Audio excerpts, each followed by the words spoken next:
Audio Jungle.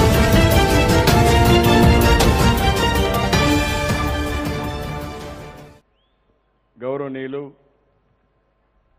గౌరవ శాసనసభ్యులు నందమూరి బాలకృష్ణ గారు, గౌరవ పార్లమెంట్ సభ్యులు నిమ్మల కృష్ణప్ప గారు,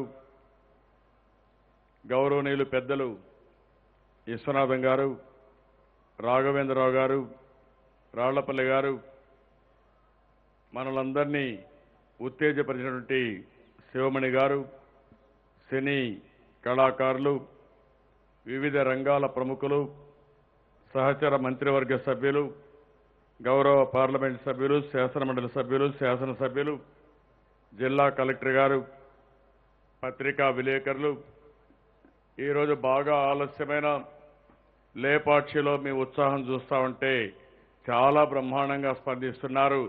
దీనికి కారణం ఈ లేపాక్షికి ఒక ప్రాచుర్యాన్ని తెచ్చినటువంటి వ్యక్తి మన నందమూరి బాలకృష్ణ గారని చెప్పి కూడా నేను మీకు తెలియజేస్తున్నా. 2 ఏళ్లకు మునుపు ఇక్కడ బ్రహ్మాండమైన కార్యక్రమాన్ని ఆ రోజు నిర్వహించారు.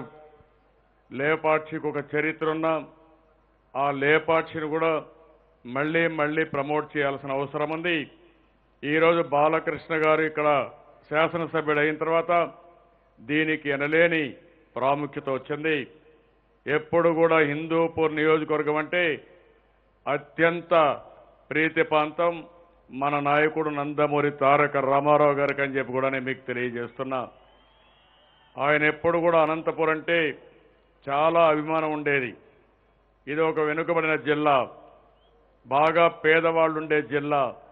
అందుకే ఆయన కృష్ణా జిల్లాలో పుట్టి సినిమా రంగంలో ఎంతో పేరు ప్రఖ్యాతులు తెచ్చుకున్నాం. రాయలసీమ మీద ఎనలేని ప్రేమ చూపించారు. రాయలసీమలో కూడా అనంతపురం మీద ఎనలేని ప్రేమ చూపించారు. ఎప్పుడు కూడా ఆయనకు ప్రాణం ఈ హిందూపూర్ నియోజకవర్గం అని చెప్పి కూడా నేను మీకు తెలియజేస్తున్నాను. అందుకే నేను చాలాసార్లు చెప్పాను, హిందూపూర్ నియోజకవర్గానికి ఏమి చేసినా తక్కువే. ఎందుకంటే మీరు చూపించిన అభిమానం ఎప్పుడు కూడా పార్టీ మర్చిపోలేదు. అదే సమయంలో మీరు చూస్తే ఈరోజు ఒక చరిత్ర రాయాలనే ఉద్దేశంతో హిందూపూర్కి అంద్రీ నేవా ద్వారా కృష్ణా జలాలు తీసుకురావాలనుకున్నాం.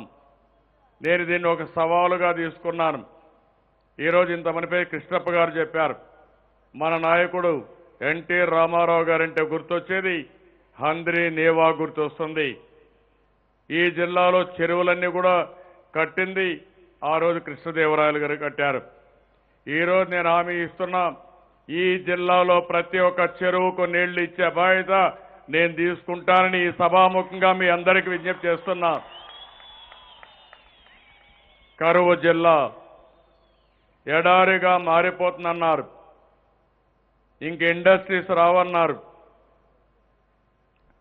ఎక్కడికక్కడ వలసలు కూడా ఆపలేమన్నారు.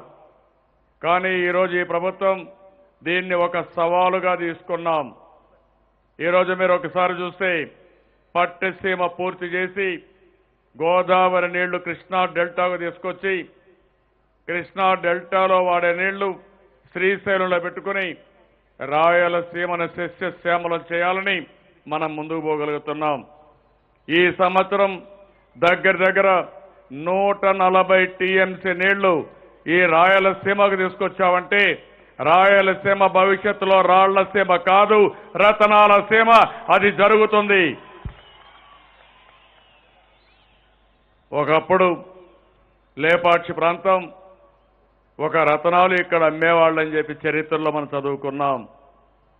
500 సంవత్సరాల కంటే ముందు ఇక్కడ వీరభద్రస్వామి దేవాలయం చూస్తే, ఆ కళారూపాలు చూస్తే ఇప్పటికి కూడా మళ్ళీ తిరిగి ఇలాంటి దేవాలయాన్ని కట్టగలుగుతారని మనందరం కూడా ఆలోచించే పరిస్థితి. అదే సమయంలో లేపాక్షిలో బసవన్న మీరు చూస్తే భారతదేశంలో చాలా గుడుల్లో బసవన్నలు వచ్చారు, కానీ అతిపెద్ద బసవన్న మన లేపాక్షి బసవన్న. ఇది మనందరికీ గర్వ కారణం. ఏంటండి వీడియో నచ్చిందా? అయితే ఓ లైక్ వేసుకోండి, లేదంటే ఓ కామెంట్ చేయండి. ఎప్పటికప్పుడు మా వీడియోస్ చూడాలంటే సబ్స్క్రైబ్ చేసుకోండి.